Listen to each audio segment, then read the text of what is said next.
بسم الله الرحمن الرحيم ولا تأكلوا أموالكم بينكم بالباطل وتدلوا بها إلى الحكام لتأكلوا فريقا من أموال الناس بالإثم وأنتم تعلمون يسألونك عن الأهلة قل هي مواقيت للناس والحج وليس البر بأن تأتوا البيوت من ظهورها ولكن البر من اتقى وأتوا البيوت من أبوابها واتقوا الله لعلكم تفلحون وقاتلوا في سبيل الله الذين يقاتلونكم ولا تعتدوا إن الله لا يحب المعتدين واقتلوهم حيث ثقفتموهم وأخرجوهم من حيث أخرجوكم والفتنة أشد من القتل ولا تقاتلوهم عند المسجد الحرام حتى يقاتلوكم فيه فإن قاتلوكم فاقتلوهم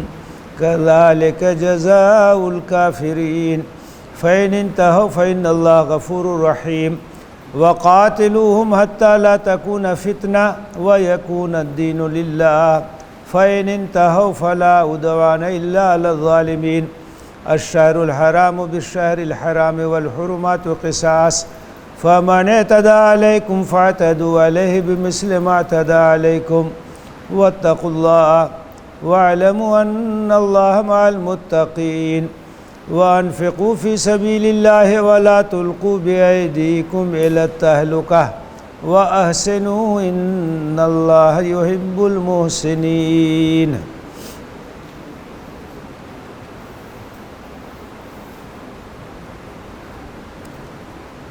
اور اپنا مال ناحق طریقے سے مت کھاؤ اور حکام کو مت دو تاکہ اس کے ذریعے سے لوگوں کے مال کا ایک حصہ گناہ اور زیادتی کے ساتھ تم ہتھیا لو جانتے بوجھتے۔ یہ آپ سے پوچھتے ہیں اہلہ کے بارے میں، تو یہ کہہ دیجئے کہ یہ لوگوں کے لیے اور حج کے لیے مقرر اوقات ہیں، اور نیکی یہ نہیں ہے کہ تم گھر میں پیچھے کے راستے سے داخل ہو۔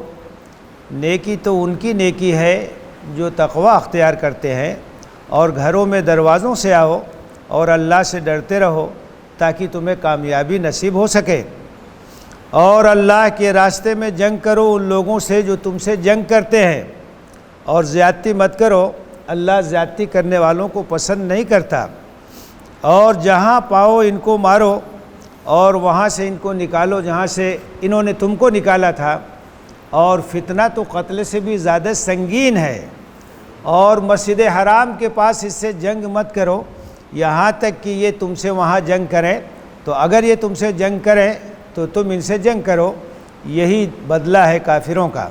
لیکن اگر یہ باز آ جائیں تو اللہ تعالیٰ مغفرت فرمانے والا اور رحم کرنے والا ہے۔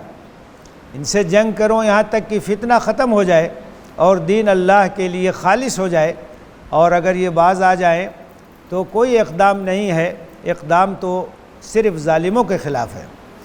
شہر حرام کے بدلے شہر حرام اور حرمات میں بھی قصاص ہے، تو جو تمہارے اوپر زیادتی کرے تم اس کے خلاف اسی طرح کی کارروائی کرو، اور اللہ سے ڈرتے رہو، اور جان لو کہ اللہ متقین کے ساتھ ہے، اور اللہ کے راستے میں خرچ کرو، اور اپنے آپ کو ہلاکت میں مت ڈالو، اور حسن سلوک کا ثبوت دو، حسن بندگی کا ثبوت دو، بے شک اللہ محسنین کو پسند کرتا ہے اور ان سے محبت کرتا ہے۔ اوپر صیام کی آیتیں تھیں، روزے سے متعلق سب احکام بیان کیے گئے، اور یہ بات بتائی گئی کہ روزے کا بنیادی مقصد یہ ہے کہ اس کے ذریعے سے تقوی پیدا ہوتا ہے، اور اللہ کے سامنے جواب دہی کا احساس پیدا ہوتا ہے، اللہ کے سامنے پیشی ہوگی، یہ احساس اور زیادہ طاقتور ہوتا ہے۔ آگے بتایا جا رہا ہے کہ تقوی کی علامت یہ ہے، اور اس کی پہچان اور اس کی کسوٹی یہ ہے کہ آدمی کے دل میں اگر تقوی ہے تو اس کی کمائی جو ہوگی وہ صحیح ہوگی، حرام طریقے سے وہ کسی کا مال نہیں ہتھیائے گا۔ اللہ سے ڈرنے والوں کی نشانی یہ ہے کہ ان کی کمائی پاکیزہ ہوتی ہے، حلال ہوتی ہے، طیب ہوتی ہے، اور ناجائز طریقے سے وہ کسی کا مال نہیں ہتھیاتے ہیں۔ اور اس کے بعد پھر اس مسائل حج سے متعلق آئے ہیں اور جنگ اور جدال سے متعلق، جہاد سے متعلق بھی احکام یہاں بیان کیے گئے ہیں۔ تو مختلف احکام کے درمیان آیات صیام کا تذکرہ اس لیے آیا تھا کہ تقوی اور خدا ترسی کے ذریعے سے احکام الہی پر عمل پیدا ہونے کا جذبہ پیدا ہوتا ہے، شریعت کی پابندی کا جذبہ پیدا ہوتا ہے۔ تو اگر تقوی ہو، خدا ترسی ہو تو احکام الہی کی پابندی ہوگی، ورنہ آدمی اللہ کے احکام کو توڑ دیتا ہے۔ فرمایا وَلَا تَأْكُلُوا أَمْوَالَكُمْ بَيْنَكُمْ بِالْبَاطِلِ، ناحق طریقے سے کسی کا مال مت کھاؤ، ناجائز طریقے سے کسی کا مال مت کھاؤ، غلط طریقے سے کسی کے مال پہ قبضہ مت کرو، اور لوگوں کا مال ہتھیانے کے لیے حکام کو رشوت مت دو، کیونکہ رشوت ایک ایسی چیز ہے جس کے ذریعے سے ناجائز مال ہتھیایا جاتا ہے۔ حکام کو رشوت دے کر کے ناجائز مال اپنے نام کرا لیا جاتا ہے اور حقدار کو محروم کیا جاتا ہے، اس لیے خاص طور سے رشوت کی ممانعت کا یہاں ذکر کیا گیا ہے۔ اور حدیث میں یہ صراحت کی گئی ہے کہ رشوت لینے والا اور رشوت دینے والا یہ دونوں جہنمی ہیں۔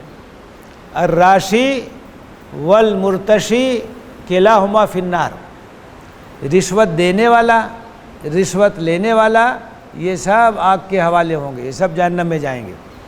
تو یہ فرمایا کہ حکام کو رشوت مت دو تاکہ دوسروں کا مال تم ہتھیا لو۔ رشوت کے سلسلے میں ایک بات یہ سمجھ لینی چاہیے کہ رشوت کس چیز کو کہتے ہیں۔ کسی دوسرے کا حق ناجائز طریقے سے ہتھیانے کے لیے حکام اور افسران کو جو پیسہ دیا جاتا ہے اس کو رشوت کہتے ہیں۔ زمین کسی اور کی ہے، آپ اپنے نام کرانا چاہتے ہیں، پیسہ کھلا دیا۔ جائیداد کسی اور کی ہے، آپ اس کو ہتھیانا چاہتے ہیں، حاکم کو پیسہ دے دیا۔ مقدمہ اپنے حق میں فیصلہ کرانے کے لیے ناجائز طریقے سے جج کو پیسہ دے دیا، تحصیلدار کو پیسہ دے دیا۔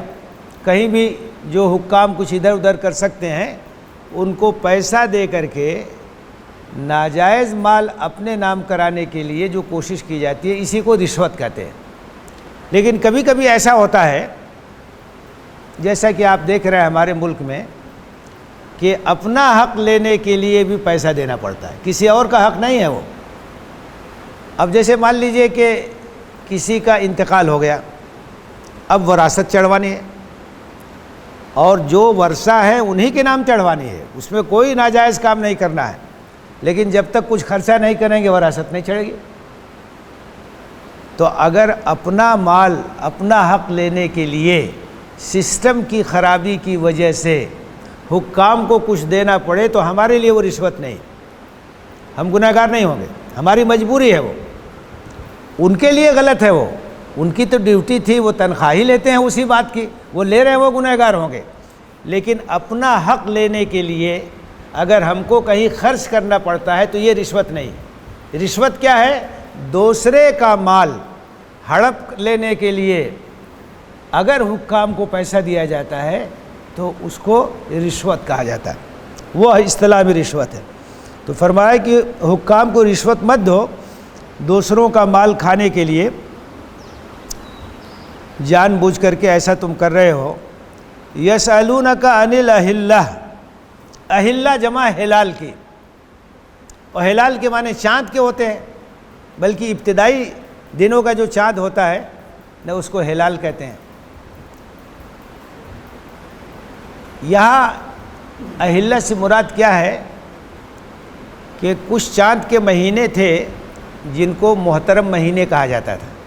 اشہر حرم 4 مہینے تھے جو محترم مہینے ہوتے تھے، جس میں لڑائی اور جنگ وغیرہ سب بند رہتی تھی۔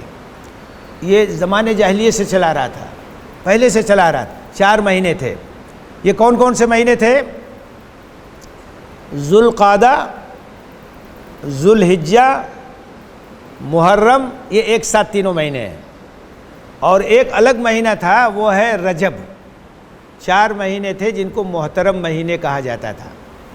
اچھا، اس کا مقصد یہ تھا کہ ایک تو بیت اللہ آنا رہتا تھا لوگوں کو، تو وہاں حج کے لیے آئیں گے، عمرے کے لیے آئیں گے، تو اگر لڑائی بھڑائی سال بھر ہوتی رہے گی تو راستے مامون نہیں رہیں گے، کیسے لوگ آئیں گے؟ تو یہ پہلے سے چلا رہا تھا کہ یہ 4 مہینے ہیں، اس میں جنگ نہیں ہوگی، کسی کے اوپر ہتھیار نہیں اٹھایا جائے گا، سب لوگ مامون رہیں گے۔ تو 3 مہینے تو وہ ہے جس میں عام طور سے حج ہوتا تھا، ایک الگ سے تھا کہ درمیان میں عمرہ وغیرہ کرنا، تجارتی سفر بھی ہوتا تھا، تو یہ اشہر حرم کہلاتے تھے۔ تو اشہر حرم میں جنگ ممنوع تھی، جنگ نہیں ہو سکتی تھی۔ اچھا، اب جب ادھر اسلام اور کفر کی کشمکش شروع ہوئی تو محترم مہینوں میں بھی کفار کی طرف سے یورشیں ہونے لگی، تو مسلمانوں نے اس کا جواب دیا۔ تو جواب دیا تو ادھر سے پروپیگنڈا ہونے لگا۔ کیا پروپیگنڈا ہونے لگا؟ کہ دیکھیے یہ لوگ ایمان اور دینداری کی بات کرتے ہیں اور محترم مہینوں میں ہتھیار اٹھاتے ہیں۔ بھائی، ہم نے تو جواباً نہ ہتھیار اٹھایا ہے، آپ نے ہم کو مجبور کیا ہے۔ یہ تو مطلب ہے نہیں کہ محترم مہینے میں آپ جو چاہے کریں، ہم ہاتھ پہ ہاتھ دھرے بیٹھے رہیں۔ تو ان کے پروپیگنڈے کا جواب دیا گیا ہے اس میں کہ محترم مہینوں کی حرمت کو تم نے پامال کیا ہے، اس لیے جوابی کارروائی ہم کریں گے، اس میں کوئی حرج کی بات نہیں ہے۔ یہ پوچھتے ہیں محترم مہینوں کے بارے میں، کہہ دیجئے کہ یہ لوگوں کے لیے متعین اوقات ہیں، حج کے لیے متعین اوقات ہیں، ان مہینوں میں بہت سے امور انجام دیے جاتے ہیں، ان محترم مہینوں کے ذریعے سے بہت سے کام ہوتے ہیں، مذہبی کام بھی ہوتے ہیں، تجارتی کام بھی ہوتے ہیں۔ وَلَيْسَ الْبِرُّ بِأَنْ تَأْتُوا الْبُيُوتَ مِنْ ظُهُورِهَا۔ اب چونکہ حج وغیرہ کا ذکر آ رہا ہے تو اس سلسلے میں زمانہ جاہلیت میں کچھ غلط رسمیں جاری ہو گئی تھیں، تو ان کی اصلاح بھی کی جا رہی ہے۔ ایک غلط رسم یہ جاری تھی کہ اگر کوئی آدمی احرام میں آ جاتا تھا کہ اب حج کے لیے جانا ہے، اور گھر سے باہر نکل گیا، احرام کا کپڑا پہن لیا، اب اس کے بعد کوئی ضرورت پڑ گئی گھر میں دوبارہ جانے کی، تو وہ دروازے سے نہیں داخل ہوتے تھے، کہتے تھے کہ اب تو ہم احرام میں اور نکل گئے ہیں، تو اب ہم دروازے سے نہیں جائیں گے، پچھواڑے سے کود کے آتے تھے۔ تو قرآن نے کہا کہ یہ غلط رسم ہے، کسی ضرورت سے آنا پڑے تو آؤ، دروازے سے آؤ، دوسرے راستے سے آنے کی کوئی ضرورت نہیں ہے، یہ رسم جاہلیت کی رسم ہے، اسے ختم کرو۔ فرمایا لیس البر بان تاتوا البیوت من ظہورها، یہ کوئی نیکی کی بات نہیں ہے کہ گھر میں تم پچھواڑے سے آؤ، ولکن البر من اتقى، نیکی اور فرما برداری تو یہ ہے کہ آدمی متقی ہو، خدا ترس ہو، حلال اور حرام کا لحاظ کرے، اللہ کی مرضیات کا لحاظ کرے، یہ تو کوئی چیز ہوئی نہیں۔ وَأْتُوا الْبُيُوتَ مِنْ أَبْوَابِهَا، اگر کسی وجہ سے دوبارہ آنا پڑے تو دروازے ہی سے آؤ، اس میں کوئی حرج کی بات نہیں ہے۔ وَاتَّقُوا اللَّهَ، اللہ سے ڈرتے رہو، لَعَلَّكُمْ تُفْلِحُونَ، تاکہ تمہیں کامیابی ملے۔ اب چونکہ محترم مہینوں میں بھی کہیں کہیں جنگ کی نوبت آ گئی، انہوں نے حملہ کیا، ہم کو بھی حملہ کرنا ہے، تو اب جنگ کے بھی کچھ احکام بیان کیے جا رہے ہیں۔ وَقَاتِلُوا فِي سَبِيلِ اللَّهِ الَّذِينَ يُقَاتِلُونَكُمْ، قتال کے معنی جنگ۔ دیکھیے 2 لفظ ہے، ایک ہے جہاد اور ایک ہے قتال، دونوں میں فرق کیا ہے؟ جہاد کا مطلب یہ ہے کہ اللہ کے دین کے لیے اور اللہ کے دین کے غلبے کے لیے جو کوشش بھی کی جائے اس کو جہاد کہتے ہیں۔ جیسے آپ دعوت کا کام کرتے ہیں وہ بھی جہاد ہے، آپ تبلیغ کا کام کرتے ہیں وہ بھی جہاد ہے، اللہ کے کلمے کی سربلندی کے لیے اگر ہتھیار اٹھانا پڑتا ہے وہ بھی جہاد ہے۔ جہاد کی بہت سی قسمیں ہیں، جہاد زبان سے بھی ہوتا ہے، جہاد مال سے بھی ہوتا ہے، اور جہاد ہتھیار سے بھی ہوتا ہے، اور قتال کا مطلب ہے جنگ۔ تو جہاد کی جو ایک خاص قسم ہے جہاں اسلحے کا استعمال ہوتا ہے اس کو قتال کہتے ہیں۔ تو ہر جہاد قتال نہیں ہے، قتال جہاد کی ایک قسم ہے، جنگ بھی ایک جہاد ہے، جب ضرورت پڑے گی جنگ بھی ہوگی، لیکن جہاد بہت سی قسمیں اس کی ہے، زبان سے بھی ہوگا، قلم سے بھی ہوگا، مال سے بھی ہوگا، مختلف طریقے سے ہوتا رہے گا۔ یہاں قتال کا حکم بیان کیا جا رہا ہے۔ وَقَاتِلُوا فِي سَبِيلِ اللَّهِ الَّذِينَ يُقَاتِلُونَكُمْ، جو لوگ تم سے جنگ کرتے ہیں اللہ کے راستے میں تم بھی ان سے جنگ کرو۔ جب تک مکہ میں تھے مسلمان تو ان سے یہ کہا گیا تھا کہ برداشت کرو، ابھی ہتھیار مت اٹھاؤ، اس لیے کہ ابھی وہاں مسلمان کمزور تھے اور کوئی آزاد سماج ان کو نہیں ملا تھا، ان کی اپنی کوئی حکومت نہیں تھی، تو وہاں اگر وہ ہتھیار اٹھاتے ہیں تو وہاں خانہ جنگی کی صورتحال پیدا ہو جاتی۔ لیکن جب مدینہ آ گئے، اسلامی ریاست قائم ہو گئی، پھر بھی کفار مکہ ان کو چین سے نہیں چھوڑ رہے تھے، ان کے اوپر حملے کر رہے تھے، ان کو پریشان کر رہے تھے۔ اب یہ کہا گیا کہ اب اپنا دفاع کرو، اب ہتھیار اٹھاؤ۔ تو فرمایا کہ قاتلوہم، ان سے جنگ کرو جس طرح سے یہ تم سے جنگ کرتے ہیں۔ یہ پروپیگنڈا کرتے تھے کہ یہ دینداری کی بات کرتے ہیں، تقوی کی بات کرتے ہیں اور تلوار اٹھاتے ہیں۔ بھائی تلوار کے مقابلے میں تلوار نہیں اٹھائیں گے تو کیا اٹھائیں گے؟ تلوار کے مقابلے میں تو تلوار اٹھائی جائے گی نا۔ جنگ تم کرو گے تو ہم بھی جنگ کریں گے، تم حملہ کرو گے تو ہم بھی حملہ کریں گے۔ تو یہ تو ہماری ایک جوابی کارروائی ہے، اور اپنا ڈیفینس کرنا، یہ تمام قانون، دنیا کے جتنے قانون ہیں سب اس کا حق دیتے ہیں۔ سب کو حق ہے کہ اگر اس کے اوپر حملہ کیا جائے تو وہ مقابلہ کرے، مد مقابل کے اوپر حملہ کرے۔ تو قرآن نے کہا وَقَاتِلُوا فِي سَبِيلِ اللَّهِ، اللہ کے راستے میں جنگ کرو، الَّذِينَ يُقَاتِلُونَكُمْ، ان لوگوں سے جو تم سے جنگ کرتے ہیں، اور وَلَا تَعْتَدُوا، اور جنگ میں بھی زیادتی مت کرنا۔ اسلام نے جنگ میں بھی احکام دیے ہیں، جیسے کوئی بوڑھا آدمی ہے تو اس کے اوپر ہتھیار مت اٹھانا، اس کے اوپر حملہ مت کرنا۔ کوئی عورت ہے جنگ میں شریک نہیں ہے، اس کے اوپر تلوار مت اٹھانا۔ بچہ ہے تو اس کے اوپر ہتھیار مت اٹھانا۔ فصلوں کا نقصان مت کرنا۔ تو اس طرح سے بہت سے احکام ہیں، اگر ان احکام کی خلاف ورزی ہوگی تو زیادتی ہو جائے گی۔ اسی کی طرف فرمایا وَلَا تَعْتَدُوا، جنگ کی نوبت آئے تب بھی زیادتی مت کرنا، ناانصافی مت کرنا۔ ان اللہ لا يحب المعتدین، اللہ تعالیٰ زیادتی کرنے والوں کو پسند نہیں کرتا ہے۔ تو اسلام نے جنگ میں بھی آداب بتائے ہیں اور اس کا بھی طریقہ بتایا ہے اور اس کو ملحوظ رکھا ہے۔ وَاقْتُلُوهُمْ حَيْثُ ثَقِفْتُمُوهُمْ، اور یہ لوگ جو تم سے جنگ کرتے ہیں جہاں پاؤ ان کو قتل کرو، ان کو چھوڑنا نہیں ہے، کیونکہ انہوں نے تمہارے خلاف ہر طرح کی کارروائی کی ہے، تمہارے خلاف جنگ کیا ہے اور تم کو تمہارے وطن سے نکالا ہے، تمہارے گھر سے نکالا ہے، تو یہ ناقابل معافی ہے۔ وَاقْتُلُوهُمْ حَيْثُ ثَقِفْتُمُوهُمْ، جہاں پاؤ ان کی خبر لو۔ وَأَخْرِجُوهُمْ مِنْ حَيْثُ أَخْرَجُوكُمْ، اور جیسے انہوں نے تم کو بے وطن کیا ہے، گھروں سے نکالا ہے، ان کو بھی نکالو جیسے کو تیسا۔ وَالْفِتْنَةُ أَشَدُّ مِنَ الْقَتْلِ، اب یہ ایک پروپیگنڈے کا جواب دیا جا رہا ہے۔ جب تک مسلمان صبر کر رہے تھے، ہتھیار نہیں اٹھا رہے تھے، تو اس وقت تک تو بہت ہی شیر بنے ہوئے تھے اور مسلمانوں پر بزدلی کا طعنہ دے رہے تھے۔ جب اجازت ہو گئی کہ اب ان کا جواب دو اور ان سے مقابلہ کرو، اب مسلمانوں نے ہتھیار اٹھا لیا، دفاع شروع کیا، ان کی سرکوبی شروع کی، تو یہ پروپیگنڈا کرنے لگے کہ کیسے دیندار لوگ ہیں، یہ خون بہا رہے ہیں، یہ خوریزی کر رہے ہیں، تلوار اٹھا رہے ہیں، ہتھیار اٹھا رہے ہیں، یہ پروپیگنڈا کرنے لگے، دینداری کے خلاف بات ہے۔ تو اس کا جواب قرآن نے دیا ہے الفتنۃ اشد من القتل، قتل اور خوریزی سے بڑھ کر کے سنگین چیز فتنہ ہے۔ فتنہ کیا چیز ہے؟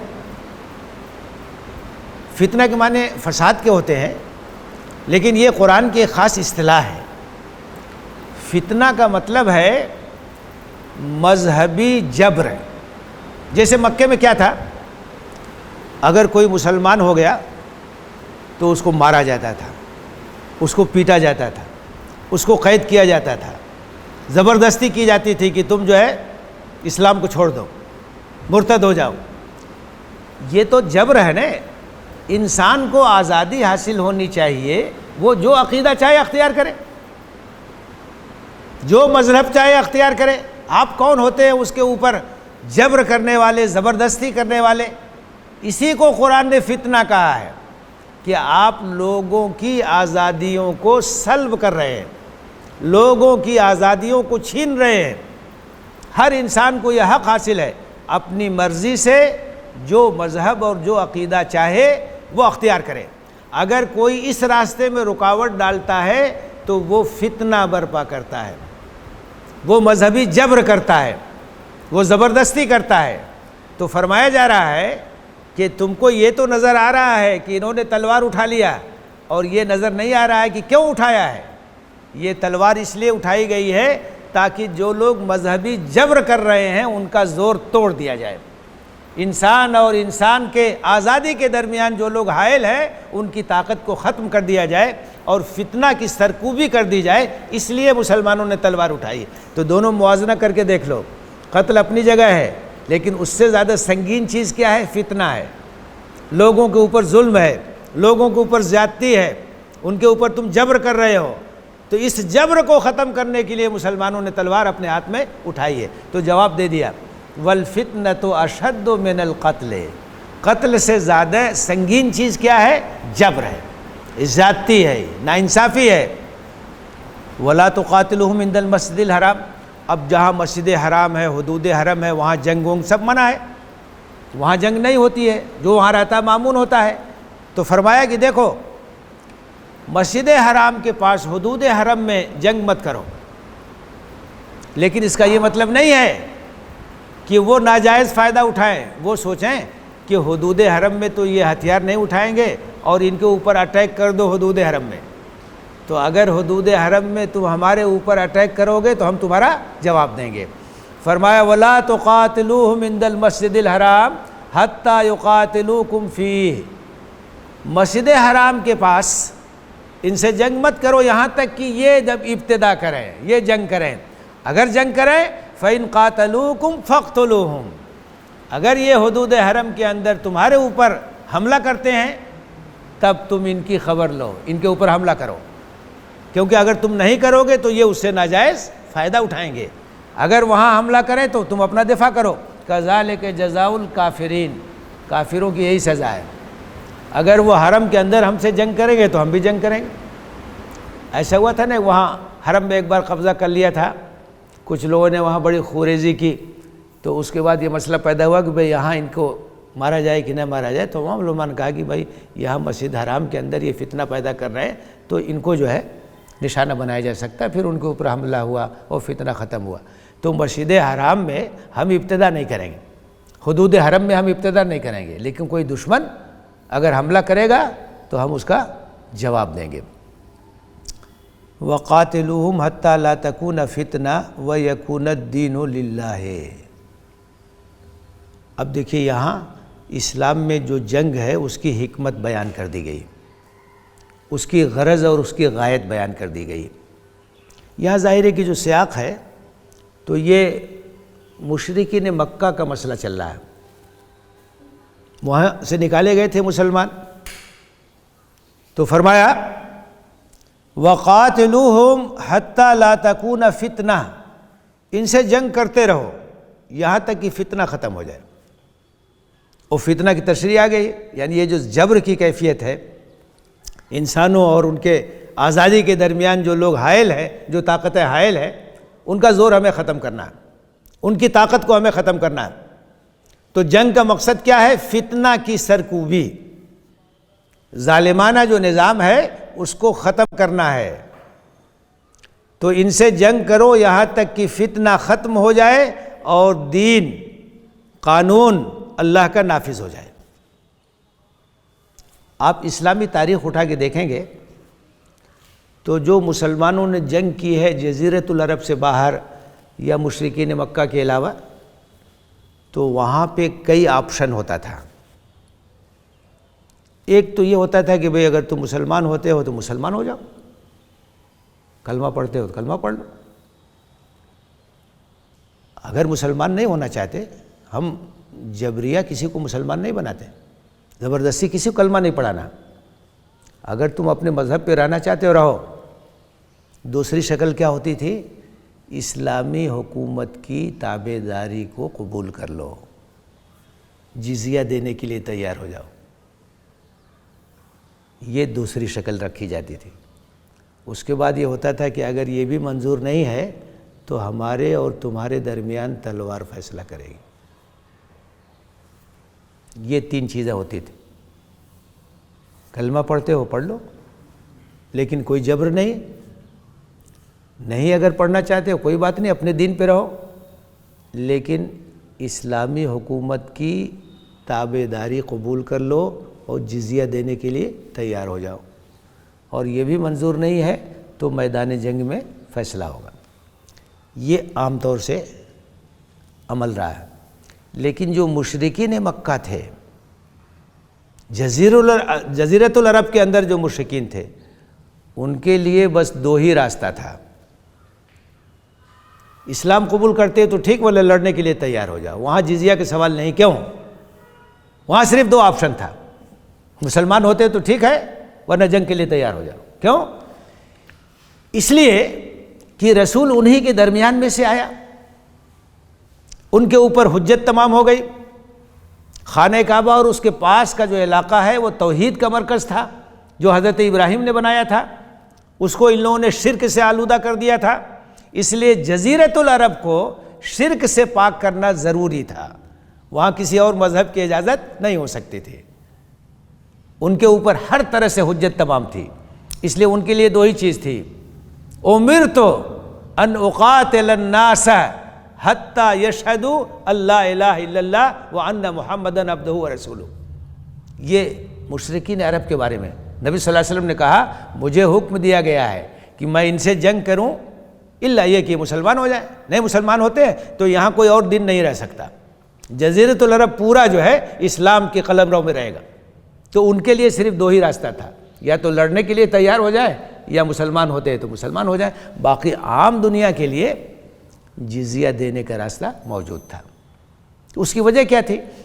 اسلام اس لیے آیا ہے کہ دنیا کے اندر عدل اور انصاف قائم ہو جائے، ظلم ختم ہو جائے، ناانصافی ختم ہو جائے۔ آپ کس مذہب پہ رہتے ہیں رہیے، کوئی بات نہیں، لیکن عدل اور انصاف قائم کرنا یہ ہماری ذمہ داری ہے۔ اگر ہمارے اندر طاقت ہوگی تو ہم عدل اور انصاف قائم کریں گے، مظلوموں کی مدد کریں گے، ظالموں کا مقابلہ کریں گے۔ قرآن میں کہا گیا لقد ارسلنا رسولنا بالبینات، ہم نے اپنے رسولوں کو واضح نشانیوں کے ساتھ بھیجا۔ وانزلنا معہم الکتاب والمیزان، ان کے ساتھ شریعت نازل کی، یعنی ترازو، شریعت ہی کسوٹی ہے۔ لیقوم الناس بالقسط، کیوں؟ تاکہ سماج کے اندر انصاف قائم ہو جائے اور ظلم اور زیادتی ختم ہو جائے۔ اور آگے فرمایا وانزلنا الحدید فیہ باس شدید، اور ہم نے لوہا پیدا کیا جس کے اندر بڑی طاقت ہے۔ جنگ کی طرف اشارہ ہے۔ یہ جو عدل اور انصاف قائم ہوگا تو صرف تقریر سے قائم نہیں ہوگا، صرف واعظ سے قائم نہیں ہوگا، اس کے لیے جہاد کرنا پڑے گا، اس کے لیے مقابلہ کرنا پڑے گا، ظالموں کو اٹھا کر کے پھینکنا پڑے گا، اسے نہیں کوئی ماننے والا۔ تو ایک تو ہے عدل اور انصاف کا قیام، مسلمان اس کے لیے طاقت ہے تو وہ کریں گے۔ باقی آپ کا عقیدہ کیا ہے کوئی بات نہیں، آپ جس عقیدے پہ رہنا چاہیں رہے۔ تو یہاں جو مشرکین عرب کے پس منظر کی بات ہے، ان کے لیے یہی راستہ تھا، یا تو مسلمان ہو جائے یا جنگ کے لیے تیار ہو جائے۔ تو فرمایا وَقَاتِلُوهُمْ حَتَّىٰ لَا تَكُونَ فِتْنَةٌ، ان سے جنگ کرو یہاں تک کہ فتنہ ختم ہو جائے اور قانون اللہ کا غالب ہو جائے۔ اللہ کے رسول نے پورے جزیرۃ العرب پر اسلام کا پرچہ لہرا دیا فتح مکہ کے بعد، اور یہ کہہ دیا کہ جزیرۃ العرب میں 2 دین اکٹھا نہیں ہو سکتے، یہاں کسی اور دین کی اجازت نہیں دی جا سکتی۔ یہ توحید کا مرکز ہے اور یہاں صرف توحید کا پرچم لہرائے گا، باقی دنیا کے حکام الگ ہیں۔ تو فرمایا کہ جنگ کرو یہاں تک کہ فتنہ ختم ہو جائے اور قانون اللہ کا غالب ہو جائے۔ فَإِنِ انتَهَوْا، لیکن اگر یہ باز آ جائے، توبہ کر لیں، اسلام کو قبول کر لیں، نادم ہو جائیں، شرمندہ ہو جائے، فَلَا عُدْوَانَ إِلَّا عَلَى الظَّالِمِينَ، تو پھر ان کے خلاف کوئی اقدام نہیں کیا جائے گا، کیونکہ اقدام تو ظالموں کے خلاف کیا جاتا ہے۔ یہ اگر توبہ کریں گے اور ظلم سے باز آ جائیں گے، اپنی اصلاح کر لیں گے تو ہم ان کے خلاف کوئی ایکشن نہیں لیں گے۔ ایکشن تو ظالموں کے خلاف ہوتا ہے، زیادتی کرنے والوں کے خلاف ہوتا ہے۔ اس کے بعد فرمایا الشہر الحرام بالشہر الحرام، محترم مہینے کے بدلے میں محترم مہینہ، یعنی اگر محترم مہینے میں تم حملہ کرو گے تو ہم بھی حملہ کریں گے، تم اس کی حرمت کو پامال کرو گے تو ہم تماشائی نہیں بنے رہیں گے۔ محترم مہینے کے بدلے میں محترم مہینہ، والحرمات قصاص، اور جتنی محترم چیزیں ہیں تم اگر ان کو پامال کرو گے تو ہم خاموش تماشائی نہیں رہیں گے، تمہارا جواب ہم دیں گے۔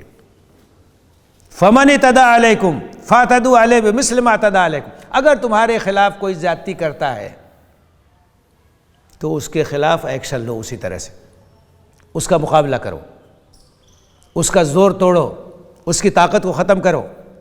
واتقوا اللہ، اور اللہ سے ڈرتے رہو۔ اللہ سے ڈرتے رہو کا مطلب کیا ہے کہ اگر کسی سے بدلہ لینا ہے تو اتنا ہی بدلہ لو جتنی اس نے زیادتی کی ہے، یہ نہیں کہ تم اس سے اور آگے بڑھ جاؤ۔ تو جنگ میں بھی اللہ سے ڈرتے رہو، جنگ میں بھی تقوی کی تعلیم، آداب کا لحاظ کرو۔ واتقوا اللہ، اللہ سے ڈرتے رہو۔ واعلموا ان اللہ مع المتقین، اور یاد رکھو کہ اللہ متقیوں کا ساتھ دیتا ہے۔ کہیں بھی زیادتی مت کرنا، تمہاری طرف سے زیادتی نہیں ہونی چاہیے، انصاف کے ساتھ رہو تو اللہ کی تائید رہے گی، اللہ کی مدد رہے گی، اللہ کی نصرت رہے گی۔ وَأَنفِقُوا فِي سَبِيلِ اللَّهِ وَلَا تُلْقُوا بِأَيْدِيكُمْ إِلَى التَّهْلُكَةِ، بڑی قیمتی بات کہی گئی۔ اللہ کے راستے میں خرچ کرو، اپنے آپ کو برباد مت کرو، ہلاک مت کرو۔ دیکھیے یہاں بات جنگ کی چل رہی ہے، جہاد کی چل رہی ہے، قتال کی چل رہی ہے، تو یہاں انفاق سے مراد کیا ہے؟ جنگی تیاری کے لیے مال خرچ کرو۔ قرآن میں کہا گیا وَأَعِدُّوا لَهُمْ مَا اسْتَطَعْتُم مِّن قُوَّةٍ، دشمنوں کا مقابلہ کرنے کے لیے جتنا تمہارے بس میں ہے طاقت تیار کرو۔ اس زمانے میں گھوڑے کی ضرورت تھی تو گھوڑوں کا ذکر ہے، آج جو ہے فائٹرز کی ضرورت ہے، میزائل کی ضرورت ہے، تو آج میزائل تیار کرو، فائٹرز تیار کرو۔ قوت کا لفظ ہے، جس زمانے میں جو طاقت ہے وہ تیار کرو، اس میں اپنا مال خرچ کرو، انفاق کرو۔ اگر ایسا نہیں کرو گے تو اپنی بربادی کا سامان کرو گے، یعنی تمہارے پاس اگر طاقت نہیں ہوگی تو دشمن تمہارے اوپر حملہ کریں گے، تمہاری ساکھ ختم ہو جائے گی، تمہاری ہوا اکھڑ جائے گی۔ اب آج آپ دیکھیے کہ اسرائیل اٹیک کر رہا ہے، اس لیے بڑی طاقت ہے، اور کتنے ممالک مسلمان اسی کے آگے پیچھے ہیں، ان کے پاس اتنی بڑی فوجی طاقت نہیں، تو اپنے آپ کو برباد کر رہے ہیں نا۔ اگر ان کے پاس طاقت اس طرح کی ہوتی تو ہمت تھی اسرائیل کی کہ اس طرح سے حملہ کرے گا۔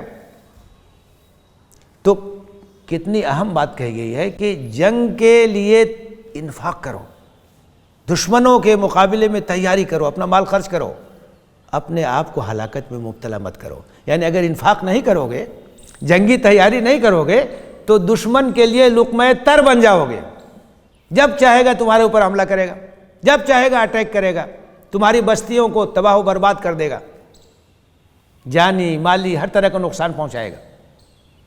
تو یہ ہدایت دی گئی ہے وَأَنفِقُوا فِي سَبِيلِ اللَّهِ، اللہ کے راستے میں دل کھول کے خرچ کرو، جہاد کی تیاری کرو۔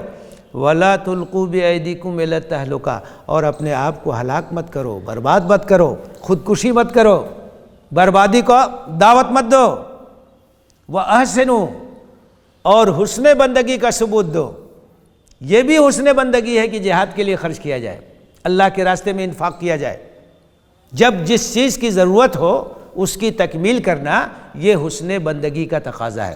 وَأَحْسِنُوا إِنَّ اللَّهَ يُحِبُّ الْمُحْسِنِينَ، اللہ تعالیٰ محسنین کو پسند کرتا ہے۔ تو یہاں اب آگے حج کے بھی بہت سے احکام آ رہے ہیں، چونکہ بیچ میں وہ پروپیگنڈا کر رہے تھے کہ مسلمان جو ہے یہ تلوار اٹھا لیے ہیں اور خوریزی کر رہے ہیں، تو اس کی وضاحت بھی ضروری تھی کہ مسلمانوں نے تلوار کیوں اٹھائی، اور مسلمان جنگ کر رہے ہیں تو کیوں کر رہے ہیں۔ اور سب سے بڑا جو مسئلہ ہے انسانیت کے لیے وہ فتنہ ہے کہ آپ لوگوں کو روکیں، وہ اپنا کوئی عقیدہ نہ اختیار کر سکیں، کوئی دین نہ اختیار کر سکیں، وہ عبادت نہ کر سکیں۔ وَمَنْ أَظْلَمُ مِمَّنْ مَنَعَ مَسَاجِدَ اللَّهِ أَنْ يُذْكَرَ فِيهَا اسْمُهُ وَسَعَىٰ فِي خَرَابِهَا، سب سے بڑے ظالم وہ لوگ ہیں جو اللہ کے گھروں میں عبادت سے روکتے ہیں، اللہ کے بندوں کو سجدے سے روکتے ہیں، ایمان کے راستے میں رکاوٹیں کھڑی کرتے ہیں۔